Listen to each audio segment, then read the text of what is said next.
I talk about multiverses, which is, I mean, they should have just gotten a Marvel Comics expert because at this point there's so much speculation. You don't need a scientist anymore, really. They were talking also about female genitalia before, and a very important thing they should say about that, which I talk about if I am in a conversation with men and women, let's say, they want to talk about body parts that are important for sexuality. I'll say which one is the most important sexual organ in women and which one is in men. And they'll have their answer and I'll wait for that. And then I'll say, well, it's actually the same organ, and it's the brain.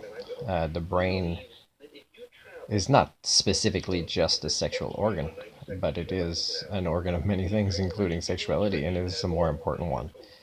And it's not just understanding our bodies and how things work and getting into the right state of mind to enjoy sexuality when there's no physical things wrong, but it's understanding how to use the brain for the full potential of pleasure in sexuality.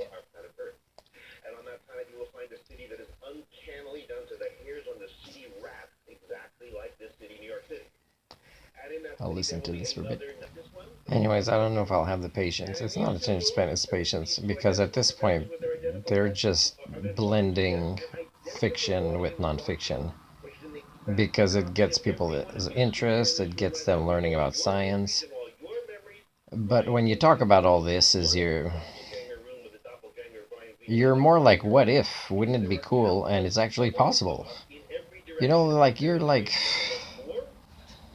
just watch the deleted scenes of a movie and that's alternate endings, and that's an alternate storyline. It could have turned out like this. The movie could have been edited like this. It doesn't make the special features part of the multiverse. Like you guys, you're so lazy about really pursuing real scientific advancement at this point.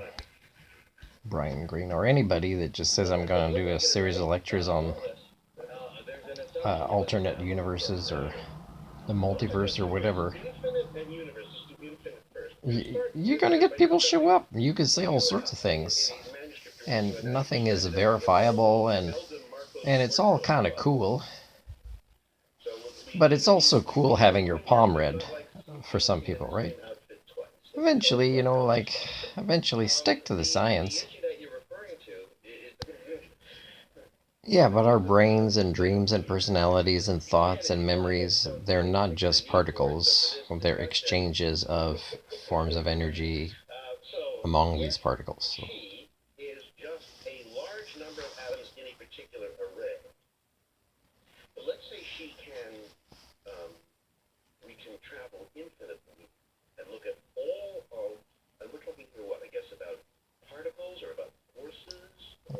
Oh my god. He's gonna make a what if seem like it's a Nobel Prize winning idea.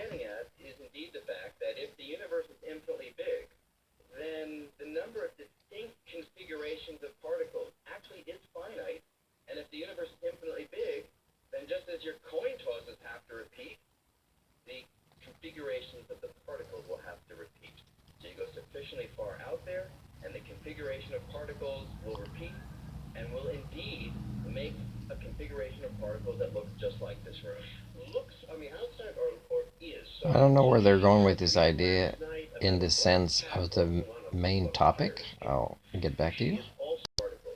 I don't know what they're talking about out there because they're talking about a woman that's human in the way we understand how lives are experienced. I don't know what they mean out there, as if there's already another Earth-like planet with a species that's pretty much the same as us. Because they're saying an infinite amount of time or space, so they're still within our universe, but it doesn't make sense that, the same thing would have reproduced. They're outside of the topic here because they're still within one space-time continuum.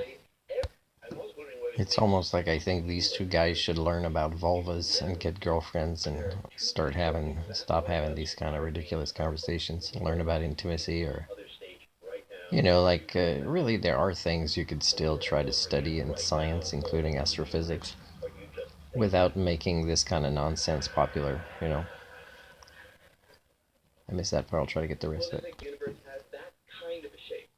Well, if you return, why do you come to your starting point? Or why don't you return, let's say, close enough to view your starting point?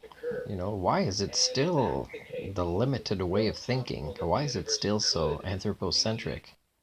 Why are we still the center of the universe in all these kind of conversations? So now he's contradicting another topic he could be talking about.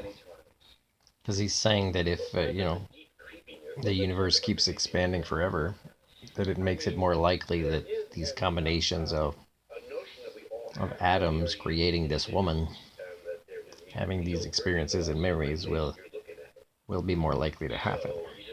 And again, if it doesn't collapse the universe, you're looking at conditions in the future where it expands, where it cools and there's less of the activity eventually, whether it retracts or not, that would have this woman exist somewhere, because maybe at that point all the stars are not burning anymore.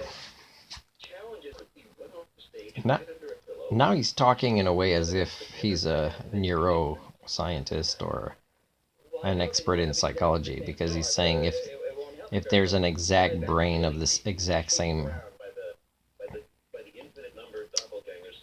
particles and atoms made in the same way, well, if there's two, there's two. Because then, for them to be the same person, they'd have to go through the exact same events and everything. And, I don't know what point he's trying to make, but whatever point he's trying to make, and whatever people get it or not, it's not a point worth making. So he's saying that there are things that science explains that doesn't fully fit what we experience or see or observe or whatever. And again, he's not being productive in his conversation. And it's almost like being on drugs as a scientist without taking drugs. It's just going on these trips. It's a trip. But why doesn't he talk about, if he wants to incorporate every freaking topic, why doesn't he incorporate, hey, what if democracy looked like this? Because we think we have democracy now, but we really don't really see it manifested, and yet so many people believe it is real and it exists. But if democracy is defined this way, and so many people are for it, wouldn't it manifest in this way? And it doesn't.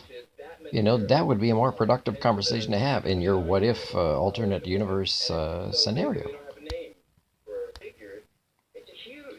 Now he's ignoring the concept of emergence, right? Because even if you program particular laws for particles to follow, new things happen. We've measured this. It exists in reality. I mean, you can do a computer program that shows it. You program these things to move certain ways. When they bump into each other, they change into something else that moves a different way. And then, you could let it go. And then suddenly you find that new laws and new shapes manifest that you didn't program into it. Now, what does that mean?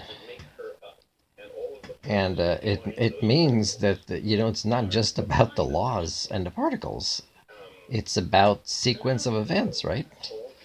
And that's something people have a hard time realizing, is that time based on choices, let's say, of what we make, create a particular outcome. And it's almost like people want to think that making decisions is a grown-up thing to do, but sometimes if you come up with a lot of BS like this, it's almost like, hey, I can justify that maybe there's a universe where I made the right decision and it turned out to be bad. No, come on, stop being ridiculous.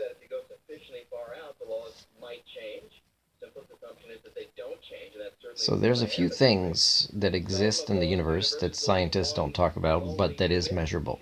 And they think maybe it's in the realm of pop psychology. But it isn't, because this emergence I talked about can also be seen as what some people might say the secret or intent. I call it intent.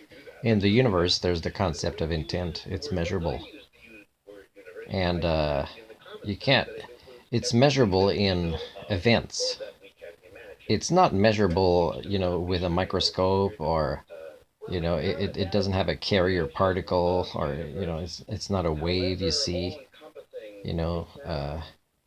But it is measurable in the sense that you can incorporate the concept of events astronomically, but even in our lives, sociologically, that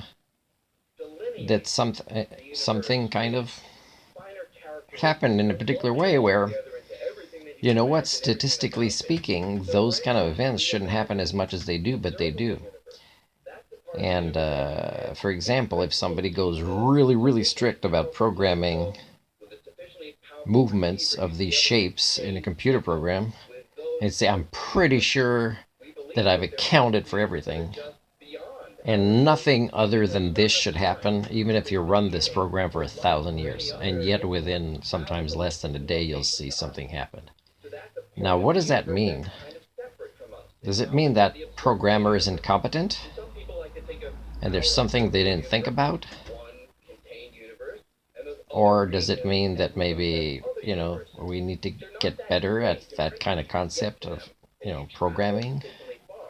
Or maybe we reach a level where we think this is a simple program, but it actually already has infinite complexities that anything could happen.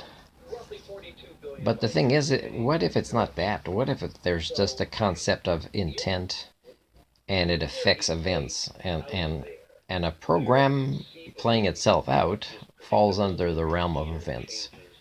So it's not specifically something you can measure based on only physical laws we know it.